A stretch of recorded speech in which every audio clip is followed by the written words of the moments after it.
Em sua opinião, houve ou não houve um planeamento, uma boa preparação para o inverno e para o que poderia vir aí? Acho que não houve uma má preparação. A nível superior, acho que realmente a preparação não foi a melhor para esta situação.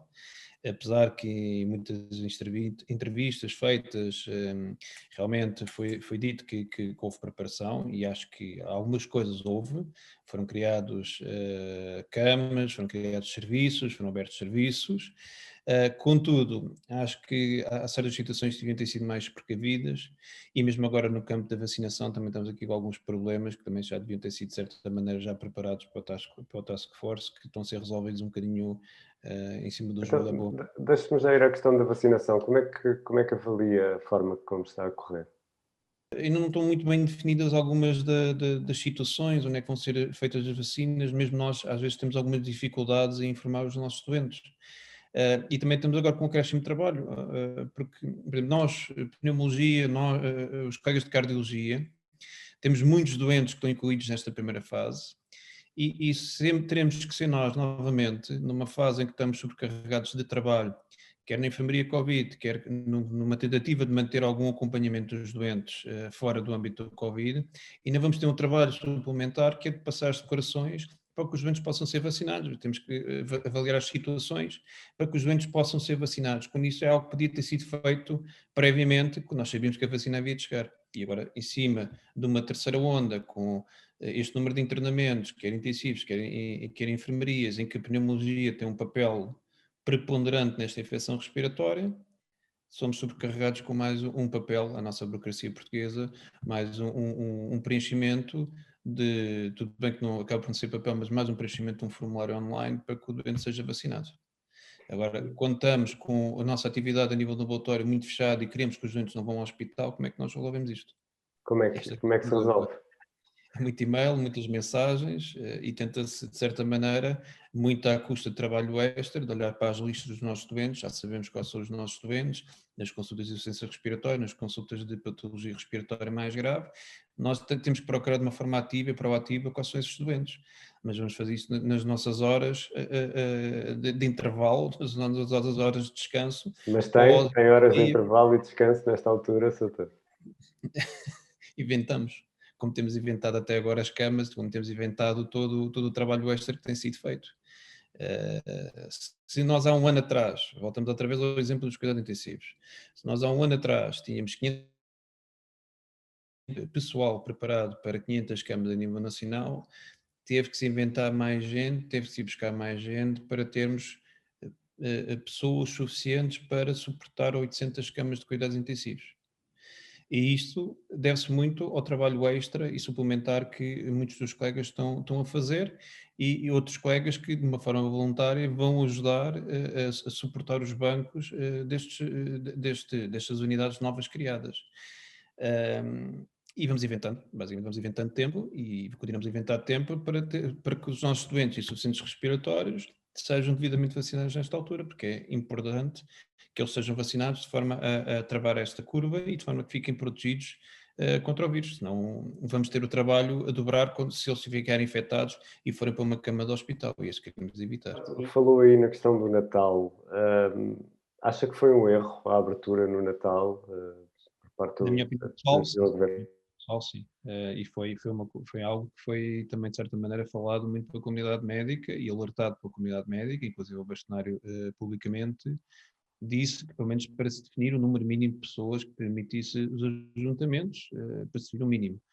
É normal que numa população que é dito que se podem juntar e que se podem, de certa maneira, organizar-se para ter um Natal quase normal, por mais testes que se faça, por mais cuidados que se façam, sabemos que o ajuntamento leva aqui uma propagação mais do vírus. Isto levou a que muita gente, mesmo que tivesse um teste negativo, poderá ter feito o teste numa altura que não estaria com uma carga viral que permitisse a detecção, mas acabou por contagiar muitos familiares durante o período de Natal e reflete-se, os números ao fim de 2 semanas do Natal começaram a subir drasticamente. E depois foi Agora, necessário correr atrás do prejuízo. exatamente. Uma coisa é que nós definimos, ano novo não há, e quem prevaricou na altura do Ano Novo, pronto, cometeu um crime ou um erro de ter se juntado, agora no Natal não, o Natal foi permitido e foi dito e anunciado que seria uma prenda para os portugueses, pronto, e não, são poucas as pessoas que recusam prendas, e assim houve o Natal, o juntamento, e vimos a consequência que teve. Claro que aqui a nova variante poderá ter tido aqui também alguma implicação nesta terceira onda, mas juntou-se aqui, houve aqui uma conjugação, uma tempestade perfeita, que foi o juntamento de Natal, mais uma nova variante mais contagiosa, e isto fez este crescimento exponencial e esta sobrecarga a nível dos números.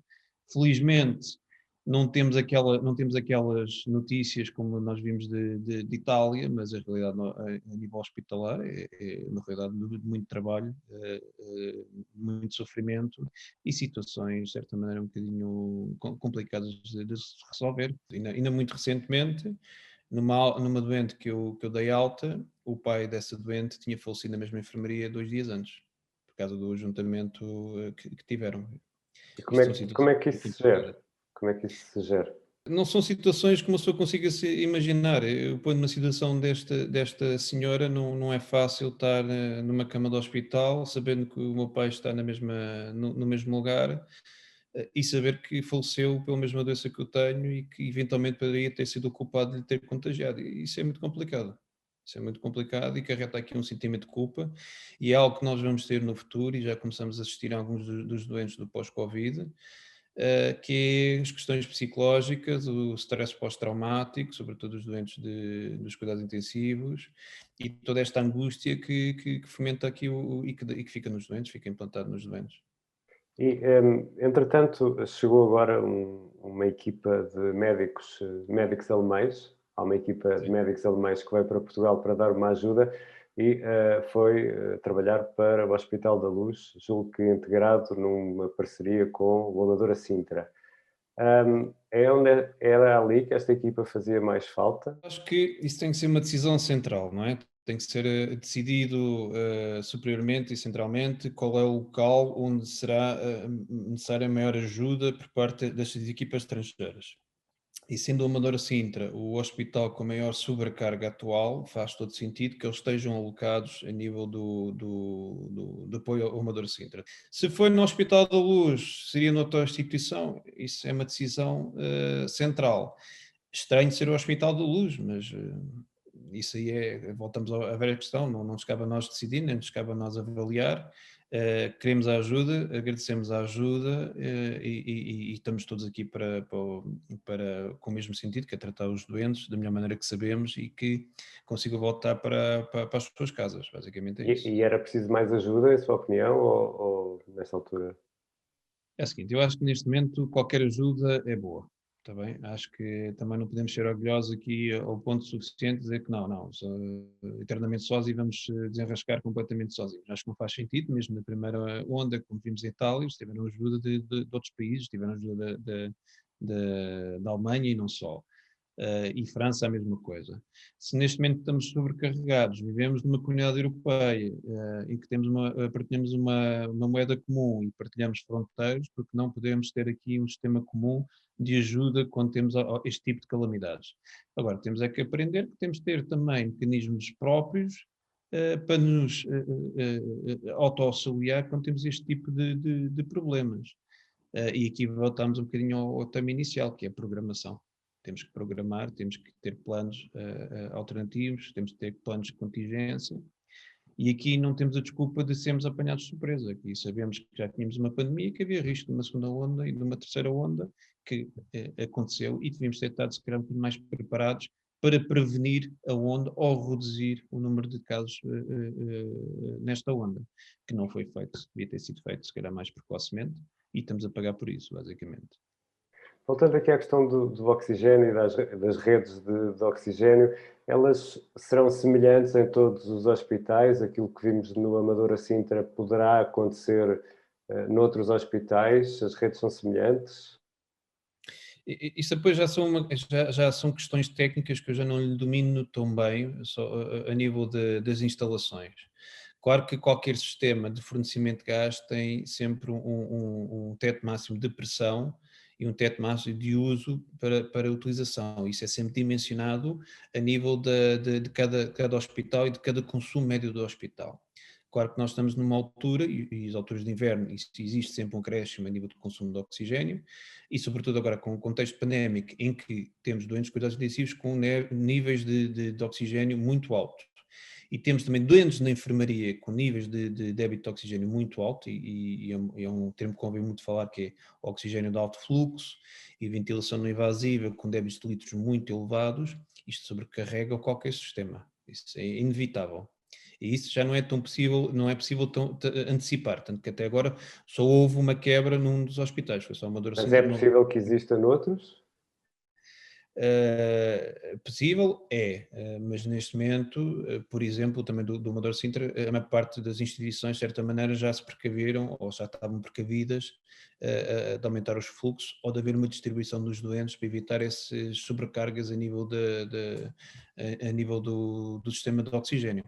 Agora, imagine-se que numa urgência entram mais 20, mais 30 doentes a precisar de débito de auto-oxigênio durante o período noturno, é impossível no espaço de horas conseguir montar esse novo sistema ou aumentar o sistema. E isso pode acontecer picos em determinadas áreas consoante as cadeias de transmissão e os novos casos. E que foi o que aconteceu no Amadora Sintra. Foi um pico de ida de doentes ao nível do serviço de urgência, um pico de consumo de oxigênio que sobrecarregou demasiado o sistema, mas que, de certa maneira, felizmente aí o sistema funcionou e rapidamente se conseguiu transferir os doentes para outras instituições. O Hospital de Cascais esteve associado a uma história que envolveu o deputado Ricardo Batista Leite, que é voluntário no hospital, e também a líder parlamentar do Partido Socialista, Ana Catarina Mendes. Esta polémica, de alguma forma, afetou o serviço do hospital? Afetou o pessoal de saúde? Não afetou o trabalho, pessoalmente não me afetou, e na maior parte das equipas também não afetaram sobremaneira as notícias. Acho que houve alguma precipitação por parte do meu colega. Ele realmente faz voluntariado na urgência de Cascais e na urgência Covid. Ele também tem de base a infecciologista. Realmente deve ter estado na urgência numa altura em que houve um maior pico de acesso a nível do serviço de urgência. Não consigo dizer se realmente houve um maior número de óbitos do que nos outros dias. Uh, mas acho que houve ali alguma precipitação do meu colega nas notícias, porque, além de mais, também não podemos criar alarmismo nas pessoas. Temos que, de certa maneira, também ajudá-las, não deixá-las mais alarmadas, pois o pânico não ajuda nisto. Então, ajude-nos aqui, Dr. Vítor Fonseca, ajude-nos aqui a estabelecer aquilo que, na sua opinião, é a linha entre o que é a realidade que estamos a viver hoje e a realidade que se está a viver nos hospitais e aquilo que pode ser encarado ou visto como alarmista. Ou seja, nós temos a realidade que muito dos números nos traduzem e os números que têm sido publicados diariamente a nível dos cuidados intensivos, a nível dos enfermeiros, a nível do serviço de urgência, a nível hospitalar. Essa é a realidade matemática.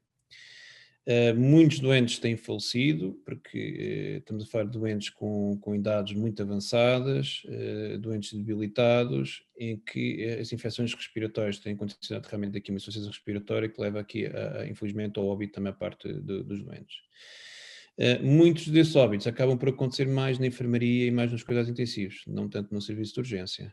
Claro que aí também há um acréscimo, porque muitos dos doentes nem sequer conseguem chegar após a enfermaria, devido a elas já têm a maior parte ocupadas e, de certa maneira, as próprias urgências Covid servem ali um bocadinho como antecâmara, como um pré-internamento de 2, 3 dias, até se ter uma cama a nível de internamento, e realmente aí também há muitos óbitos e muita gente já com muitos problemas de saúde e muito debilitados.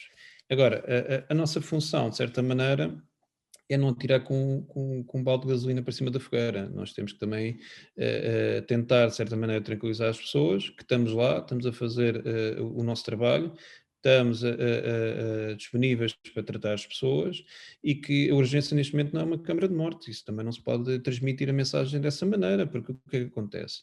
Aconteceu nos dias a seguir, mesmo as consultas programadas a nível do Hospital de Cascais, doentes com insuficientes respiratórios, doentes com necessidade de serem vistos a nível do hospital, com alguns com exames marcados de há meses atrás, pura e simplesmente desmarcaram ou não apareceram devido a essas notícias.